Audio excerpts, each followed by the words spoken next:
పుస్తకాన్ని బాబా సంఘటనలను మనందరకు చదివి వినిపించవలసిందిగా కోరుతున్నాను. జై బాబా వాణి. జై బాబా శిల్ప, అందరికి జై బాబా అండి.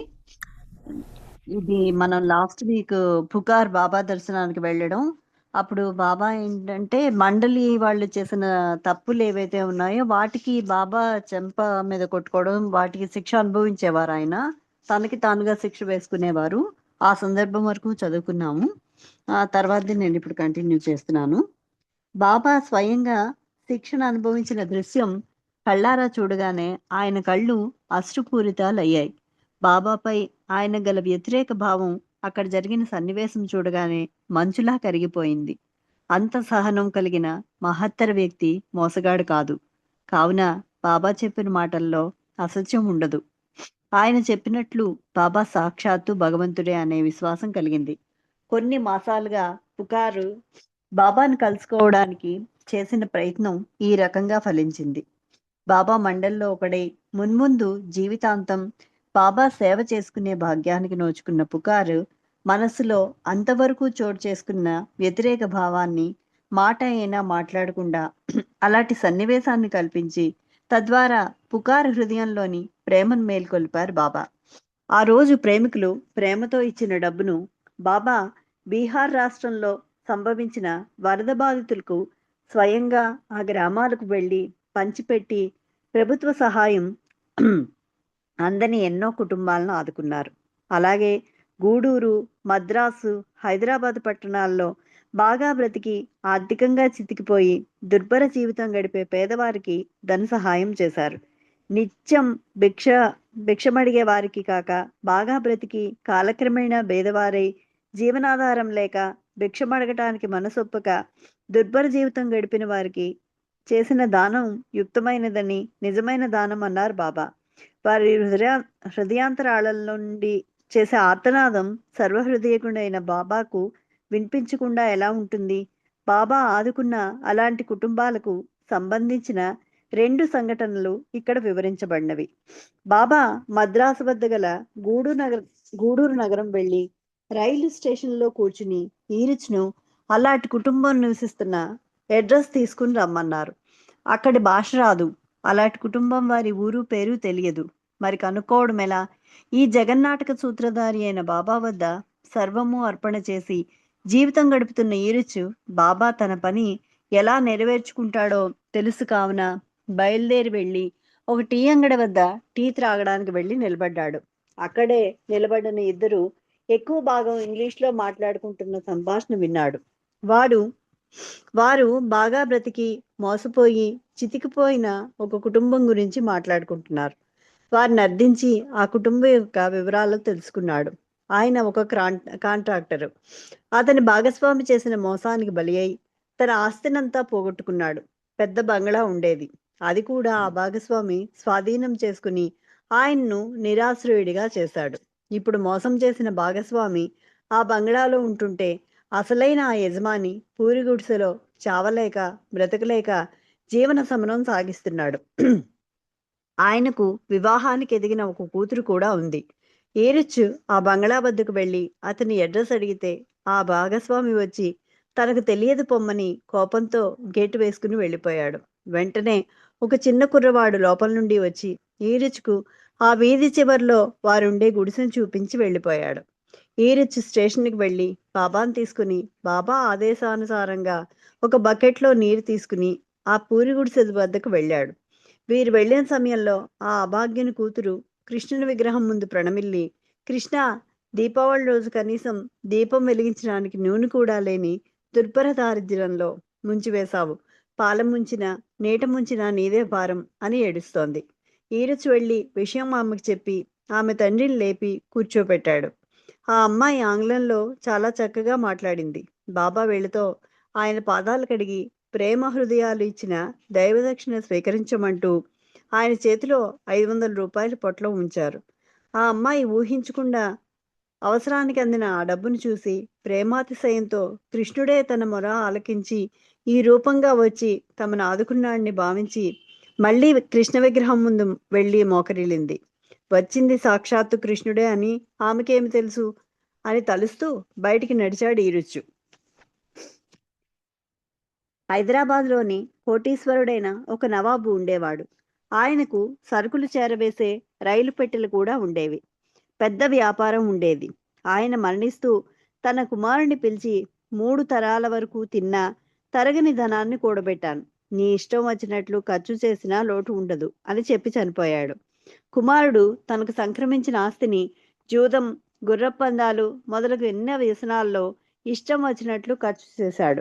కాలక్రమేణా ఆస్తులన్నీ పోయాయి. కూర్చుని తింటే కొండలైనా కరిగిపోకుండా ఉంటాయా? దుర్దశ దాపురించింది. భోగలాలసమైన జీవితాన్ని గడిపిన అతడు భార్యాబిడ్డలను పోషించలేని దుస్థితికి చేరుకున్నాడు. దానికి తోడు అనారోగ్యం పీడించసాగింది. మందులకు కూడా డబ్బు లేకపోవడంతో ప్రభుత్వ ఆసుపత్రికి మందుకై ఆయన భార్య వెళ్ళింది.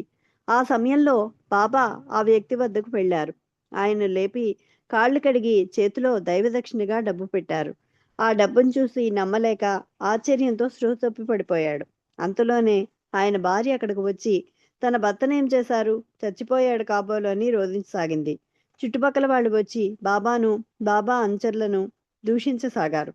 కొంతసేపటికి మూర్చిపోయిన వ్యక్తి లేచి తర్వాత అసలు విషయం తెలుసుకుని క్షమించమని కోరుతూ అందరూ ఎవరి దారిన వారు వెళ్ళిపోయారు. ఆయన భార్య కూడా మందుల కోసం బాబా ఇంకా కొంచెం డబ్బు ఇప్పించి అక్కడి నుండి వెళ్ళిపోయారు. బాబా ఈ కార్యక్రమాలకై ప్రేమికులు ఇచ్చిన డబ్బుకు సరి అయిన లెక్క రాయడంలో చాలా శ్రద్ధ వహించి అంచర్లో ఒకరికి ఆ పని పురమాయించి ప్రతి ఖర్చుకు సరైన లెక్క రాయించారు. బాబా బీదల కోసం, మస్తుల కార్యక్రమాల కోసం వేల రూపాయలు ఖర్చు చేసినా తనకు తన అనుచరులకు మాత్రం చాలా స్వల్పంగా ఖర్చు చేసేవారు. కనీస అవసరాలకు మాత్రమే సరిపోయే ఖర్చు చేయించేవారు.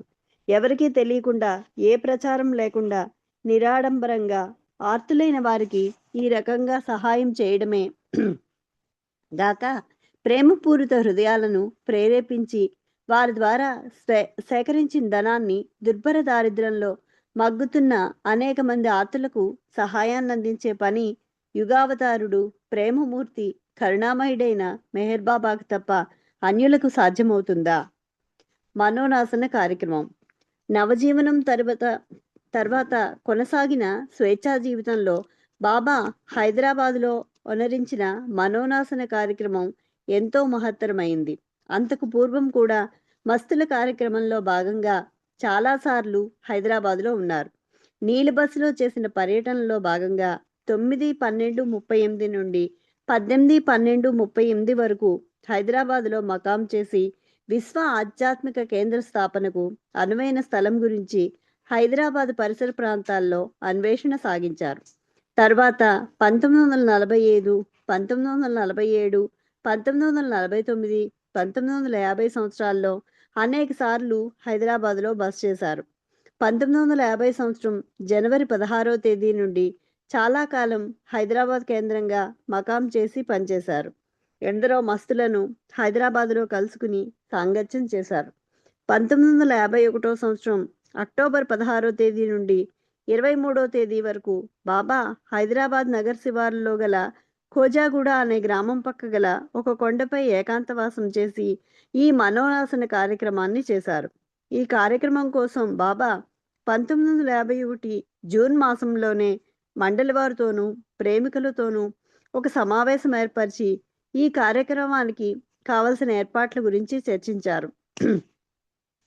సమావేశం ఆఖరు రోజు 30/6/1951 తేదీన పబ్లిక్ గార్డెన్స్లో పచార్లు చేస్తూ బాబా ఇలా అన్నారు: హైదరాబాద్ యొక్క ఆధ్యాత్మిక వాతావరణం అంటే నాకు ఇష్టం. ప్రత్యేకంగా ఆధ్యాత్మికమైన విషయాల్లో హిందువులకు, ముస్లింలకు గల ఏకాభిప్రాయం వల్ల హైదరాబాద్ అంటే నాకు చాలా ఇష్టం. ఇంకొక సందర్భంలో హైదరాబాద్ గురించి ప్రస్తావన రాగా హైదరాబాద్లో ఉన్నంత మంది మస్తులు ప్రపంచంలోని మరే ప్రాంతాల్లోనూ లేనని బాబా చెప్పారు. జూన్ 1951లో జరిగిన సమావేశాల్లో మనోనాశన కార్యక్రమాలకు చేయవలసిన ఏర్పాట్ల గురించి బాబా చర్చించారు. హైదరాబాద్ నగరానికి అనతి దూరంలో ఒక గ్రామానికి దగ్గరలో కొండపైన ఇరువైపులా 2 జలాశయాలు కనిపించే విధంగా ఉండి ఆధ్యాత్మికంగా గాంచిన పవిత్ర క్షేత్రాలతో పరివేష్టింపబడి స్థలంలో తను పనిచేయాలని బాబా సూచించారు. ఈనుచ్చు మొదలగు మండలి వారు చాలా స్థలాలను చూచి తుదకు కస్తూరి లింగయ్య అనే కలప వ్యాపారి సాయంతో ఈ కోజాగూడ పక్కన గల కొండను ఎంచుకున్నారు. కోజాగూడ పాత బొంబాయి రోడ్లో దర్గా తర్వాత ఎడం వైపు ఉంది. ఈ స్థలానికి బాబా చెప్పిన షరతులన్నీ సరిపోయాయి. కొండపైకి ఎక్కగానే ఒక పక్కన 14వ శతాబ్దంలో నివసించిన హజరత్ బాబా ఫక్రుద్దీన్ అనే మహమ్మదీయ సాధుపురుషుని దర్గా, మరియు ఇంకొక పక్కన దిగువ భాగంలో పురాతన వైభవం కలిగిన అనంత పద్మనాభ స్వామి దేవాలయం ఉన్నాయి. కస్తూరి లింగయ్య శ్రద్ధాభక్తులతో ఆ కొండపైన విస్తరించి ఉన్న ఒక రాతికి ఒక వైపున గోడ కట్టి గుహగా నిర్మించి ఆ కొండ ఎక్కడానికి మెట్ల దారిని కట్టించాడు. ఈ గుహలో బాబా చేసే మనోనాశన కార్యక్రమానికి ముఖ్యమైన మతాలకు సంబంధించిన ప్రార్థనా మందిరాల నమూనాలను ప్లాస్టర్ ఆఫ్ ప్యారిస్తో తయారు చేయించి తెప్పించారు. హిందువుల మందిరం, మసీదు, చర్చి, అగ్నిదేవాలయం, పగోడాలు ఈ నమూనాలుగా చేయించబడ్డాయి. గుహలో బాబా చేసిన ఏకాంతవాసంలో 15-10-51 నుండి 24-10-51 వరకు ఈ నమూనాలను తన సమక్షంలో ఉంచుకుని వాటి స్థానాలను మారుస్తూ తనతోనే ఉంచుకున్నారు. బాబా ఈ కార్యక్రమాన్ని చేపట్టిన రోజున హైదరాబాదులో ఇతర స్థలాల్లోనూ అన్ని మతాలకు చెందిన ఆలయాల్లో, మసీదుల్లో ఆయా మతాలకు చెందిన తన శిష్యులతో ప్రార్థనలు చేయించారు. మనస్సనగా సంస్కారముల నిలయం. అది పరిమితమైన అహంకారం ద్వారా ప్రకటితమవుతుంది. సంస్కారములు లేకుండా చేస్తే పరిమితమైన మనస్సు యొక్క అహంకారం నశించి అహం బ్రహ్మస్మి అనే సత్యాన్ని అనుభవపూర్వకంగా తెలుసుకుంటుంది. అదే అన్ని జీవాత్మల గమ్యం.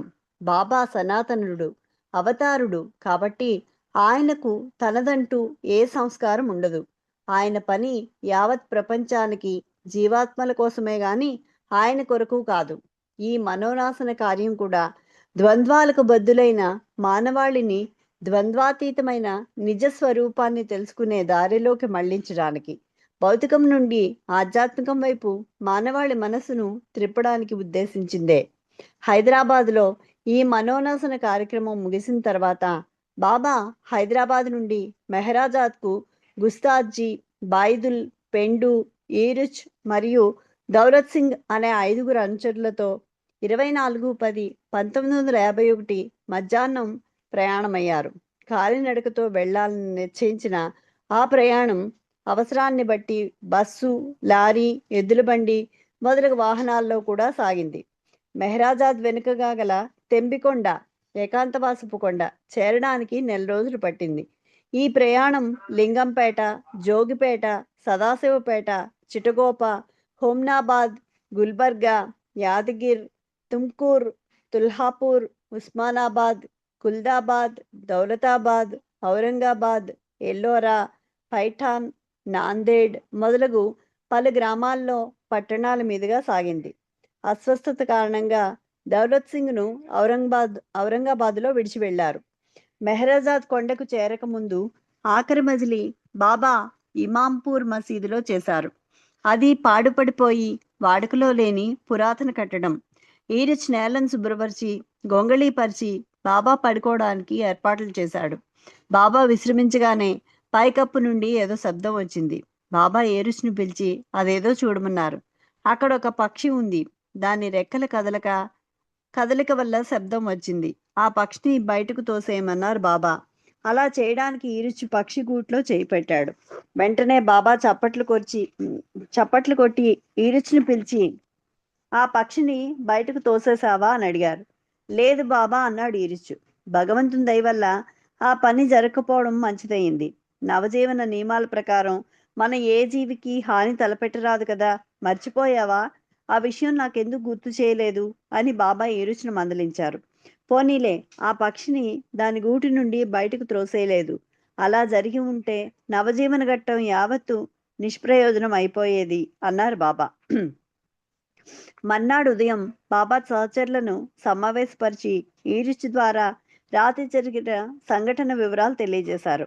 ఆ తప్పిదానికి శిక్ష తానే వహిస్తానని చెప్పి ఈరుచిని పిలిచి అతని పాదరక్షతో తన చెక్కిలిపై కొట్టమన్నారు. దానికి తాను కూడా కారణభూతుడైన బాబా ఆదేశానుసారం అలాగే కొట్టాడు ఈరుచ్. బాబా తన చెవులను తానే మెలివేసుకున్నారు. సహచరులందరినీ తనపై ఉమ్మివేయమన్నారు. బాబా ఆజ్ఞలను తూచా తప్పక పాటించాలి. కాబట్టి అంచర్లు బాబా ఆజ్ఞాపించినట్లు చేశారు.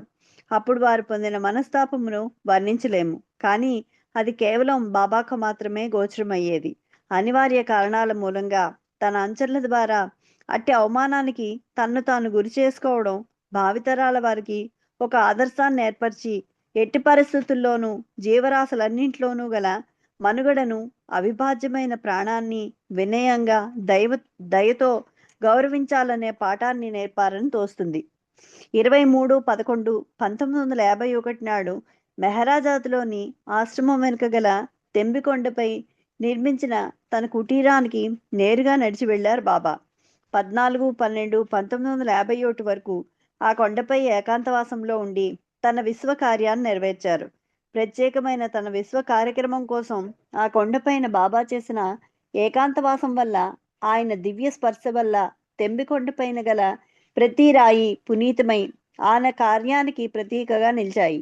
నేటికి ప్రేమికులు ఆ కొండపై గల రాళ్లను తీసుకుని వెళ్ళి బాబా స్పర్శతో పునీతమైన వాటిని తమ నివాసాల్లో భద్రపరుచుకుంటున్నారు.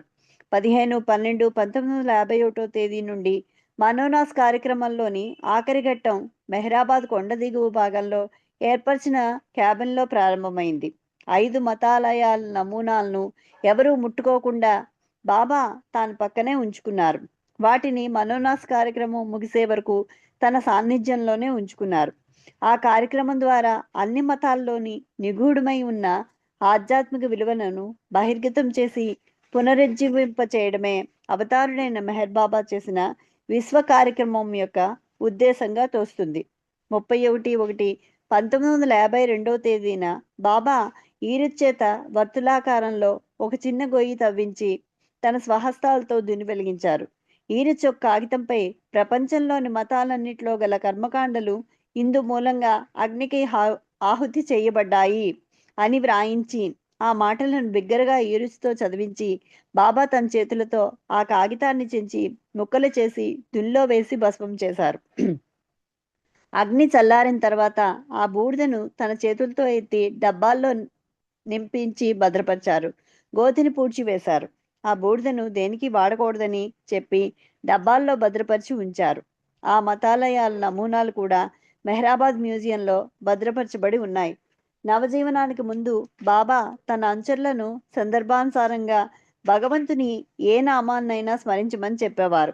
కానీ నవజీవన ఘట్టం తర్వాత మెహర్ బాబా అనే తన ప్రస్తుత అవతార నామాన్ని స్మరించమని అందరికీ ప్రత్యేకంగా తనకి సన్నిహితులైన ప్రేమికులకు సూచించి ఆ నామం ఇహపరాలకు సంబంధించిన ఏ సమస్యనైనా తీర్చే కల్పవృక్షమని చెప్పారు. బాబా ప్రారంభించిన నవజీవనం మనోనాస ఘట్టంతో ముగిసింది. బాబా నవజీవన సందేశాలు సూచించినట్లుగా కులానికి, మతానికి, సాంప్రదాయానికి, కర్మకాండలకు ప్రాముఖ్యతనీయక ద్వంద్వాలకు అతీతమైన జీవనాన్ని గడిపేవారి వల్ల నవజీవనం గడుపబడుతుంది. ఆ జీవనం గడిపేవారెవరు లేకున్నా శాశ్వతంగా అది తనకు తానుగా మనగలుగుతుంది. బాబా ఆచరించి చూపిన నవజీవనం సాధకులకు మార్గదర్శిగా నిలిచి పరిమితమైన స్వార్థ బంధనాలను తొలగించుకుని ప్రీతమునికి ప్రీతిపాత్రమైన నిజాయితీ గల జీవితాన్ని గడిపే స్థైర్యాన్ని కలుగజేస్తుంది. వర్షంతో మొదలైన నవజీవనం కర్మకాండలను భస్మం చేయడం కోసం వెలిగించిన దుని యొక్క అగ్నిజ్వాలతో ముగిసింది. బాబా చేసిన కార్యక్రమాలు అంతరార్థం తెలియరాంది కదా. జై బాబా అండి. అవతార్ మెహర్ బాబాకి జై. నాకు ఈ అవకాశం ఇచ్చినందుకు బాబాకి ధన్యవాదాలు. అలాగే మీ అందరికీ కూడా ధన్యవాదాలు. థ్యాంక్ యూ శిల్ప. అందరికీ జై బాబా. 110వ పేజీ ఫస్ట్ పేరా కంప్లీట్ అయిందండి. జై బాబా. అవతార్ మెహర్ బాబాకి జై. తప్పులు ఏమైనా ఉంటే మన్నించాలని కోరుకుంటున్నాను. జై బాబా. జై బాబా వాణి. అవతార్ మెహర్ బాబా జీవిత చరిత్ర రామకృష్ణ అంకుల్ గారిచే రచించబడి మన అందరికీ అర్థమయ్యే విధంగా ఆయన రచన చేయించి బాబా ఆయనతో రచన చేయించినందుకు ముందుగా బాబాకు ధన్యవాదాలు. రచించినందుకు రామకృష్ణ అంకుల్కి హృదయపూర్వక జై బాబాలు. మరియు ఈ రోజున మన ఆ జీవిత చరిత్రలోని సంఘటనలను బాబా మస్తు కార్యక్రమాన్ని, మనోనాశన్ గురించి, తర్వాత